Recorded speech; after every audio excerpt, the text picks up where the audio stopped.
Welcome to the Hot Seat Interview. I'm your host, Maggy Martinez, and this is the show where we bring the leaders, their vision, and the conversation that matters to our communities so you can make a wise decision when you go out and vote.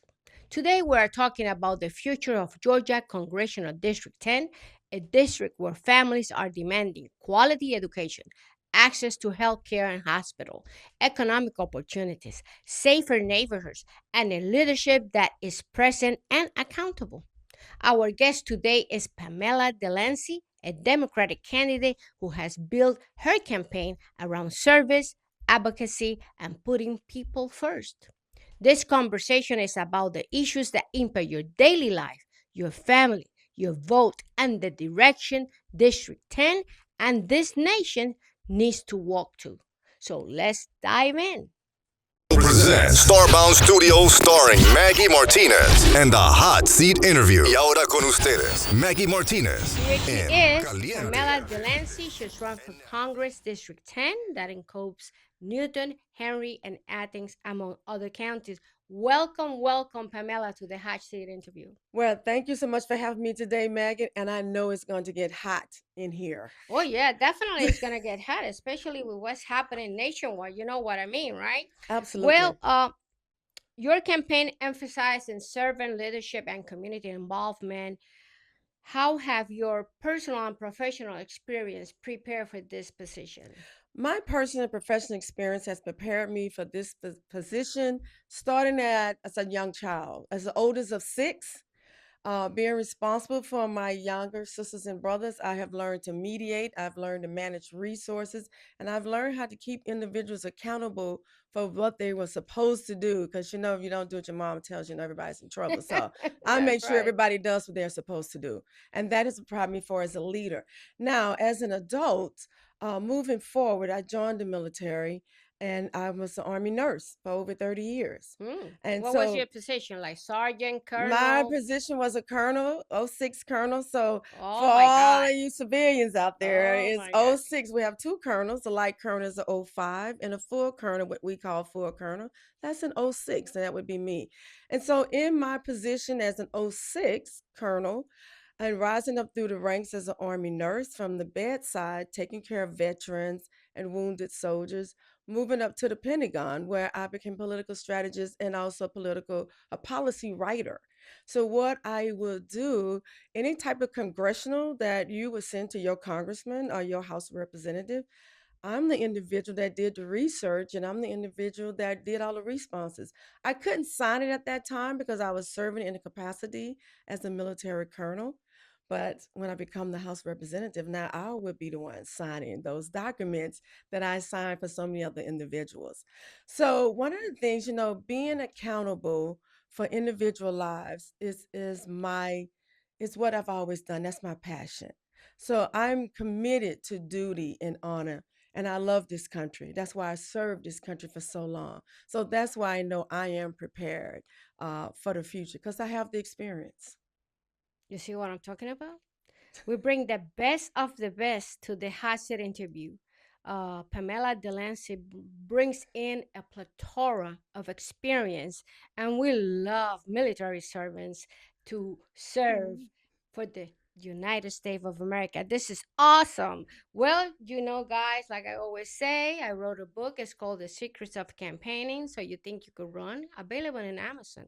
Uh, buy it for your daughters to develop what? Leadership.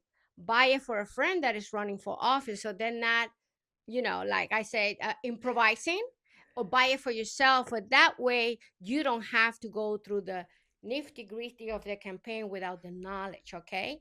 And if you feel it in your heart, this is a platform to help the Democratic candidates. You could send a donation to starboundpr.com and make it happen, because we need to buy equipment, keep with technology, and it's important that we can keep this platform, which goes nationwide and statewide, for all our Democratic candidates, okay?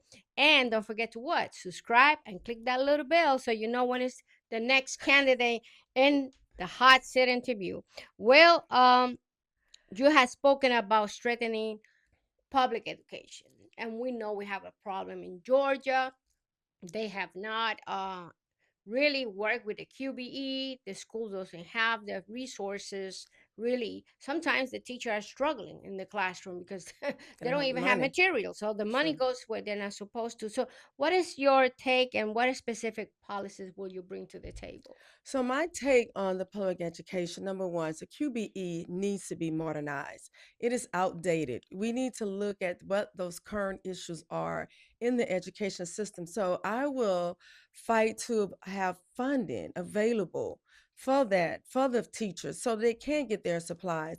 I can tell you, Maggie, I was a school nurse in Houston, Texas, part-time as working with students in a poor district. So I know what those teachers are facing when you can't provide the basic things that students need every day. So in order for us to do that, we have to set aside special funding just for that. And the QBE needs to be raised. The amount of funding for those guys have to be set aside and earmarked just for that. The problem with a lot of funding is when it's not earmarked properly, people spend it for other things and the teachers still would be neglected. That's right. That's right. Well, affordability. Affordability is something that is hitting every home, especially with healthcare. Uh, Now with the big beautiful bill, you know that we haven't seen the effects yet of the big beautiful bill because you know what they did.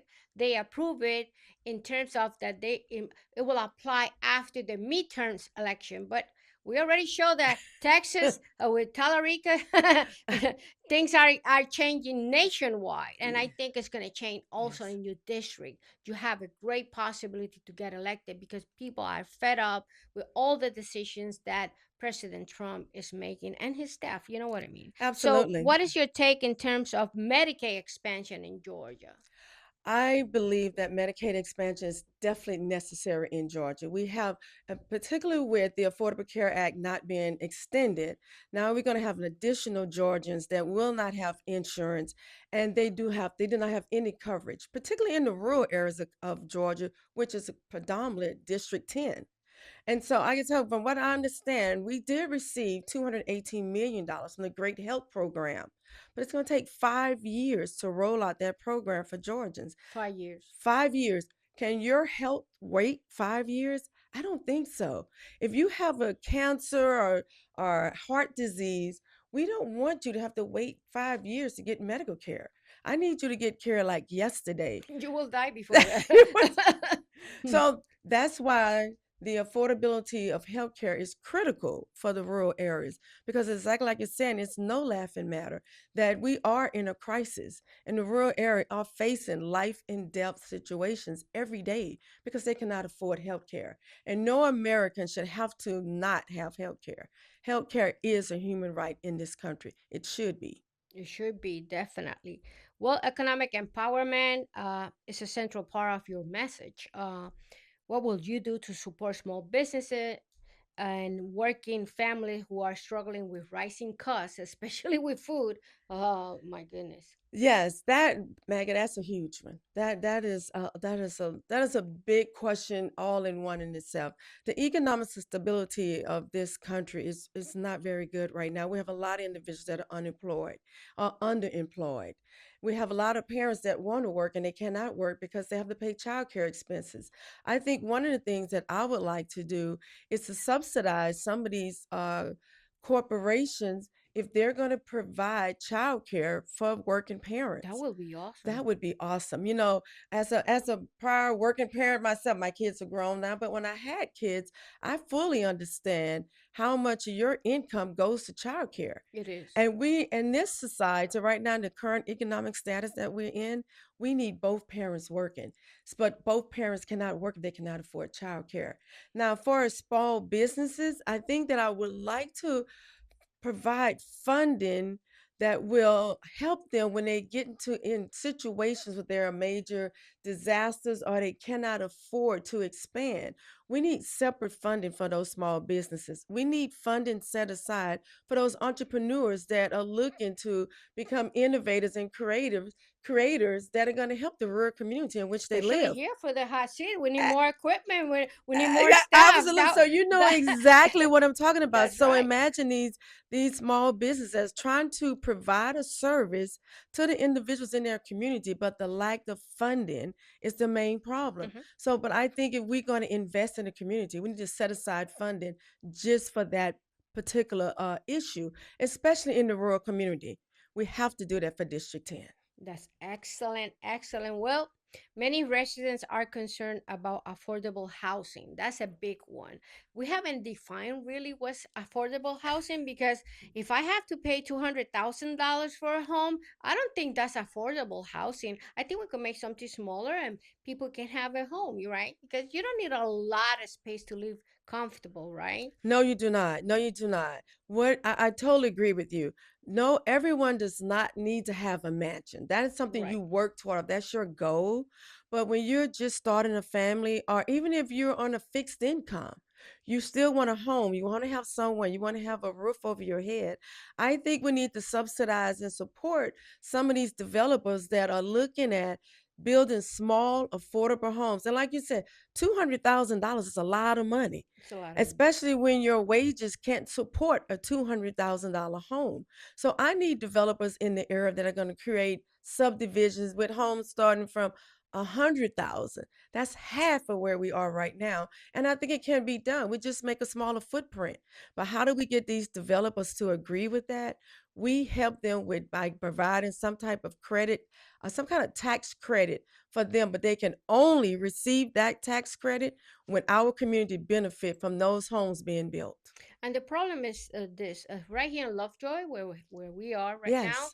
64% of the people that live here are renters. So the thing is that when it's not your own home, it decays Yes. because the maintenance is not the same. But if you own it, it's a different story. Absolutely. And I can tell you right now here in Georgia, particularly in the area in District 10, there are large developers that are creating these homes. They're small homes, but they're not creating home ownership.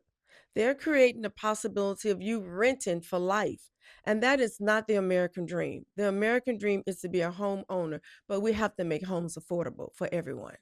Well, it's very important to keep contact with the community that you're going to represent. Absolutely. How will be your day-to-day basis in terms of how you're going to connect with your community and not just go to Congress, come back, and then people don't see you? Absolutely. And I just, I am not a fan of individuals becoming elected and never coming back to see their constituents or the individuals that put them in office. I would like to have two district offices that's fully Well, staffed that would be in the excellent. northern and the southern part of District 10, because District 10 has 20 counties. 20 counties? 20 Oh my counties. God. So that's a very large area. So I need someone in the north and the south. So I would fully staff two service centers, but I also like to staff those service centers with a veteran, because veterans have different issues. I need someone that can speak the veterans lingo. Military have their own type of bureaucracy. And that's So, right. and I don't want a veteran to have to wait because the individual in that office have to go through so many people just to figure out what that veteran is asking for. So that's why I would definitely staff it with a veteran as well. Well, we are talking with Pamela Delancy. She's running for District 10 for Congress. Don't forget to check her website. We will provide the websites on the credit for you to visit. And don't forget to make donations because without donation, we can't do a campaign. You know what I mean? Absolutely. Absolutely. Donations are necessary. So, District 10 is diverse and is growing. It's growing Yes. rapidly. How will you make sure every community, regardless of their incomes, age, or background, have a seat at the table? I believe everyone deserves a seat at the table, Mag, and that's very important, because at the end of the day, I cannot just report or make myself available to those donors to my campaign. $1 is just as important to me as $3,000, which is the max you can donate to this campaign. One of the smallest counties I have is in Tolliver, and then we're looking at the larger county down in Athens. So what I would like to do is develop some type of advisory board that everyone is on that board that has a seat at the table. Your farmer, your students, your corporate individuals, so that everyone come and can put their concerns on the table. And now we're speaking, they have to work together and speak collectively, and not just one voice from the most elite that have the most money. Everyone is entitled to be heard. And that's why I'm here to empower the people with a voice for District 10. Pamela, data centers. That's a big thing, but at the same time, it's a burden for the community in terms of the waters and electricity. What is your take about that? That is a huge issue for Georgia right now. You know, they are expanding these data centers. I am not against technology. I'm not against growth. I think it's necessary. But these data centers are only going to bring about 30 jobs to these areas. And they're going to consume over 1 million gallons of water per day. That is our drinking water. So I think that that is something that we will have to look at. We have to see, how do we go green with these data centers. Another thing is electricity. Our electrical prices are going up every day. So somewhere in there, they have to become more solar if they're going to bring a center into our area, because they're not using the solar. I don't think the electrical grid can actually be lost. And then the consumer, the everyday consumer, is going to pay for those high increase of usage of electricity. And that is not something I would be a proponent of. I definitely would not support that. And I don't support our drinking water being compromised. I think human health is much more important than me cooling down this data center. And we don't know the outcome of this water when it We, comes out. We don't we know have the no study. idea. The studies are not there. And No. if they're there, they're hiding them. For some reason, they're hiding them. So Absolutely. certainly we have to look into that. It's one issue that has touched us personally, because Yes. I'm Hispanic, uh, has touched the whole nation. And that's when we see the nurse that died. Correcto. We saw Miss Goodman, I think it was, Yes. and Alex Pretty. Pretty. Uh, the due process is not there. The present administration is not respecting our laws. So, what will be your take when you get to Congress, and really, what will you bring to the table to see how can we protect our community about this? That is a very, very important question, Maggie, and very near and dear to my heart. I can tell you, I have gone down to Social Circle, Georgia, where there is one of those mega detention center that is currently there. And it is one of the first ones in District 10. I do not believe in these detention centers at all. Number one, what I need to do when I go to Congress is look at our current immigration policies, which they're not there. We have to put back in the human factor.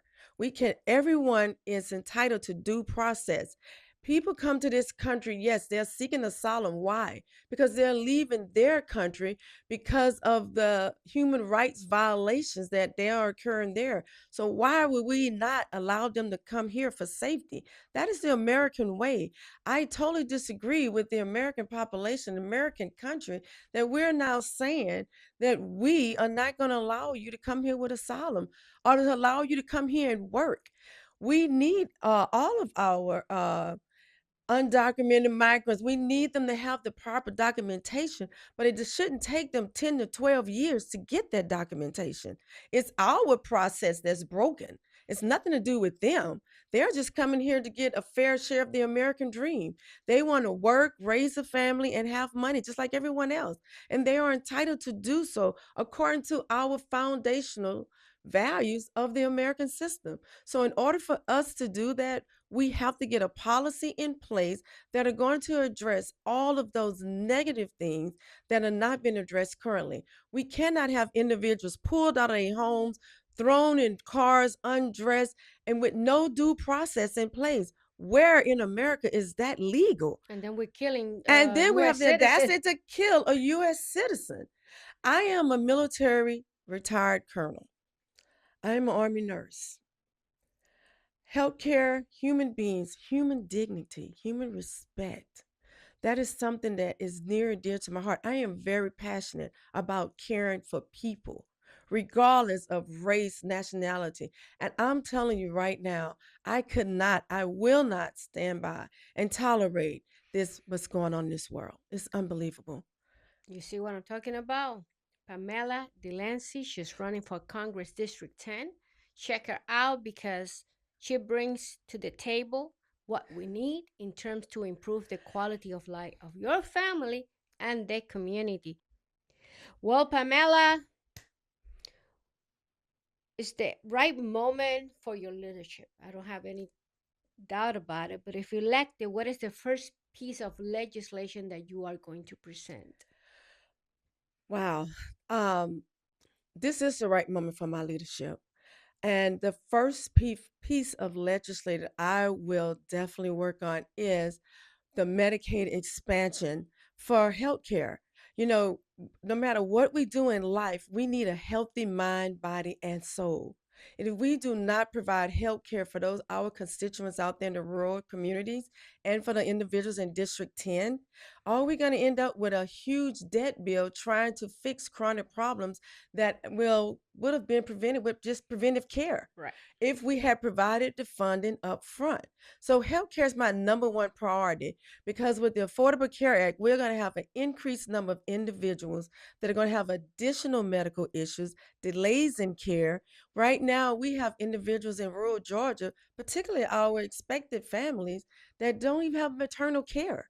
They're driving more than 50 miles just to go and deliver a baby. That should not be happening. And so, in order for us to address that issue immediately, healthcare would be my number one priority. When you know the farmers right now are suffering, Absolutely. what they have told you, what they're talking about. One of the things that the farmers are addressing, one of the big top items for the farmers are these data centers.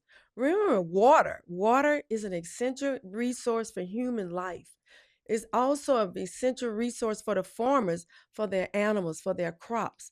And if we do not make sure that they have the water they need to run their farms, then we're not going to have food. We're not going to have water. So why would we not take care of our farmers? They're our number one priority. And we do not want our farming land to go away. I know there are a lot of developers. I've been out to rural Georgia, beautiful areas. Love to have a nice home out there. But do you want a nice home or do you want to eat? What is your priority? Which one is your Yeah, priority? Right. exactly. Tell me what you would like to do, and then I would go and work on those policies for you. I believe that we need those farmers. I understand there are some individuals out in some of these rural communities with the big homes.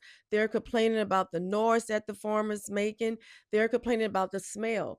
This is farm country. This is This is agriculture farm country. culture. We got to feed our animals. They got to eat. I'm sorry. Things have Right. to be fertilized to grow. So in order for us to do that, don't move to the farmland if you don't want to be there because we need to eat. We have to feed our kids. In rural Georgia, down in Putnam County, they are the number one dairy producing county in Georgia. So I'm all about providing for the farmers. You know, tariff, our President Trump and the famous tariff, Yes. how that affecting your farmers in your area?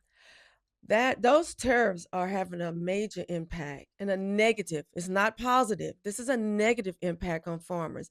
Remember, their equipment, all of their supplies that they get in and they try to send out, is being taxed very heavily. They're already on tight budgets because of all the increase in feeds for their animals, fertilizers for their farms. They're already paying additional costs. And then to add another tax on top of that, it's just not right. And in the end of the day, it's going to impact all of us because if the farmers We have pay this, the price. and have you been to the grocery store lately? Looked Yeah. at the price of milk and Yeah. eggs? I'm gonna tell, You know, well, you know what I'm I'd say saying. just for me and my husband, every month we pay $1,200 more or less in groceries alone. Absolutely. And so just imagine, and my husband and I are in the same situation, you and your husband. I go to the grocery store and I come home and I'm depressed. Yeah. I'm like, But honey, we can't steak the nice steak, the ribeye. No, no. the ribeye are not included. No, you better get that nice chicken breast and be Yeah, happy. chicken breast, But that's it. my thing is, what about the families with 2, 3, 4 kids? What are they doing? I don't know. How are they feeding their kids? What are we doing as With a lot of America? carbs, which is not good for the health. No, and fast food is even worse. It's cheap, and that's not even cheap really anymore. You No, can't not even go anymore. get fast No, food no, no, anymore. no. You can't. But what are we doing to help the families out here that have to feed their families? How are we supporting them to buy grocery? Because the turf isn't going away. So where's the additional funding for families? We have to have that. We need someone that's going to speak up and say, "Hey, uh, current administration, I'm sure you have a ribeye on your table right now, and I just want a little piece of chicken." You That's know right. what? Well, it has been a pleasure to have you here, Pamela. I Yes. want you to look at that lens and tell the people of District 10 why they should vote for you. You should vote for Pam Delancy because I'm a pragmatic Democratic leader. I am also a veteran. I'm a public servant. I'm a registered nurse. I'm a mother. I know the issues that big families are facing every single day, and I am ready to support and defend all of your issues in Congress. Elect Pam Delancy for Congress, District 10. Well, thank you, Pamela, for coming to the hot seat interview. Thank you, Maggie, for sitting me in the hot seat. And That's it right. is hot in here. It is hot. It is hot. Well, you heard Pamela Delancy. She's running for Congress District 10. Check her website. It's important to know your candidates, but be informed. And when you get to the voting place, make sure you have an informed decision. This is Maggie Martinez, the hot seat interview. Until next time.